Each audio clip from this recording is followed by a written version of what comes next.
Speaking from the benefit of hindsight, knowing fully well that we've had cases in the past where foreign coach has been foisted on us, and we know right from the beginning that it was fraud.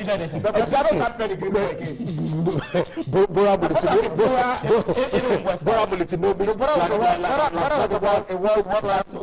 I am not disputing that, but prior to coming to Nigeria, what has he done? No, but this semantic where you say somebody's a world-class coach. I don't understand. Betty Vote at the time we had Betty Vote was listed as the number 40th on the FIFA website as at that period. But what was he able to do? What we were saying is to go to Ghana. we need people who understand the dynamics of the game, especially the African game. All right, let's do Veronica. Yeah, good afternoon. Good afternoon. How are you? I'm good. Yes, I've been listening to you with respect of it.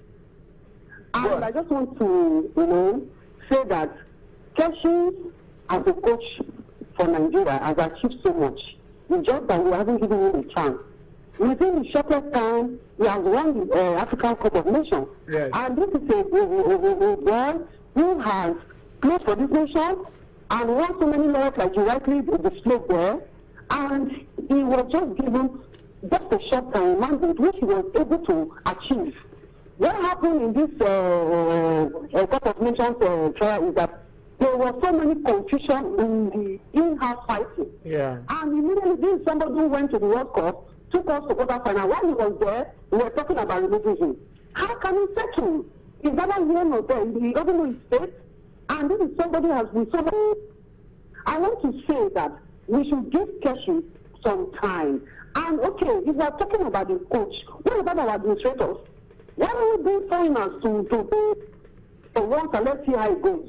Because it is not just the coach alone. The coach is under pressure, whether we like it or not. And like Sheikh Odesmani has said, we need somebody who has Keshi's pedigree if he must be changed, because you do not give what you don't have.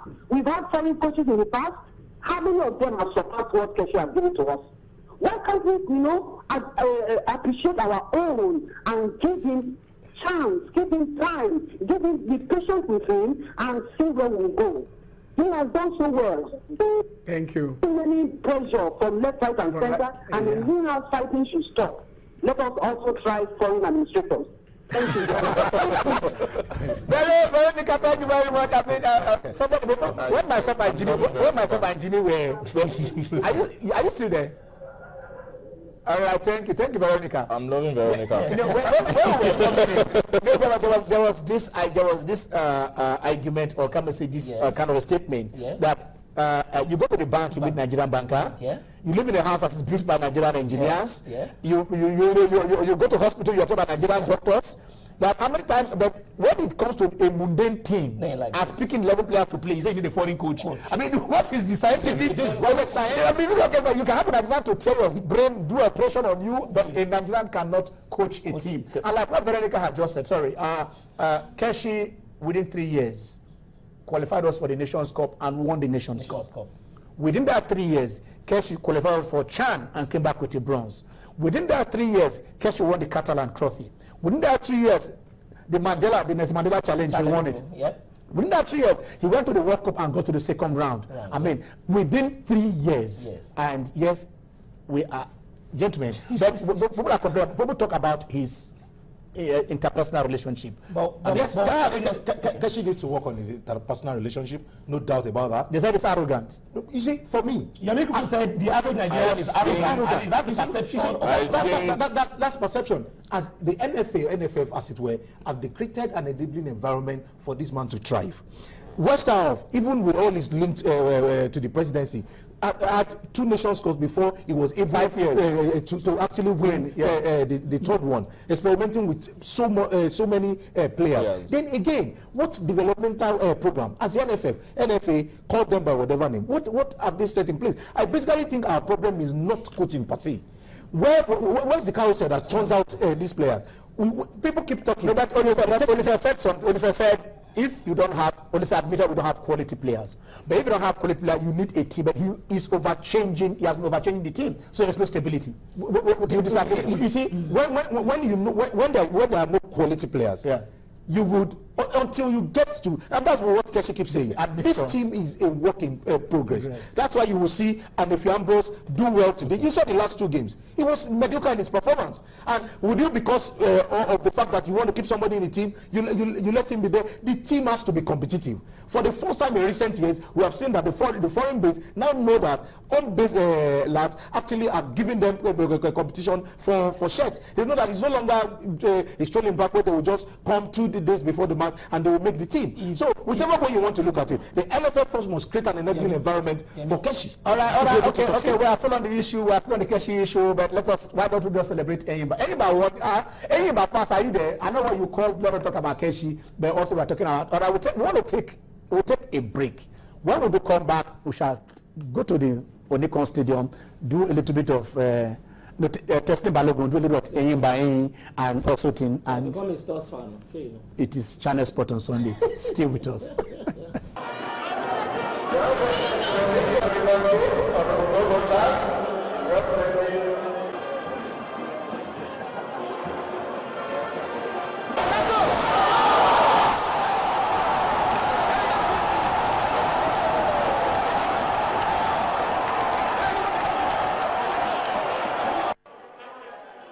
Back in the days when it was known as the Challenge Cup, these tournaments had a way of bringing football fans to the stadium, but that's not the case today. This year's edition of the Federation Cup produced one of the lowest fans turnout. Barely over 2,500 fans were at the Teslim Balogun Stadium. But that didn't dampen the fun. The rule says it's ladies first, and so they kicked off action. Impressive Sunshine Queens of Akure were daring to stop defending champions, Rivers Angels of Port Harcourt.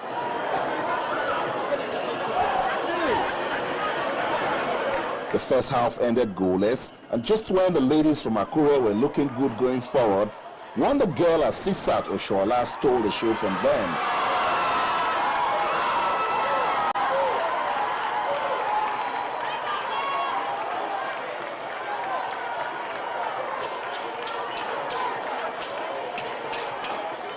And that was the drive they needed when experienced Super Falcons player Stella Mbachu scored the second goal to give Coach Edwin Okon's team their 4th cup title in a row. It's hard work, you know, when you don't relent on your past glory and you don't feel you have big players in your team, you keep working and keep playing according to the instruction of your coaches. That's what you see in the pitch of play. We have the right materials, and I believe with determination, and when you're ready to work, this is what hard work brings.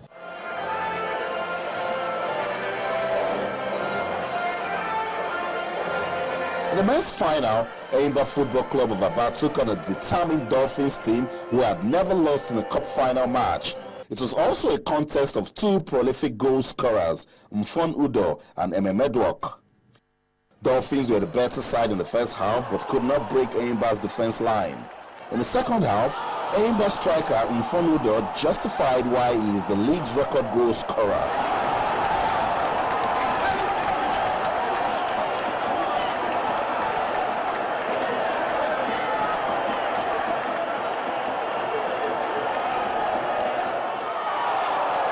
Chinonso Okonkwo got the second for the People's Elephant, and Edwok scored a consolation goal for Dolphins, which was good enough to give him the Most Valuable Player award of the tournament. It means a lot to me because this is my first time in a competition like this, you know, taking the MVP, you know, in the game, you know, the best player in the game. So I'm happy for it. For the players and administrators of Enyimba Football Club, successfully defending the Federation Cup is a charge to do more big things. This is the 27th trophy within 15 years, and we are still counting. We are never satisfied, and we are never tired in winning trophies. As long as there is a competition and there is a trophy to go with it, Enyimba will always do their best to make sure they are counted.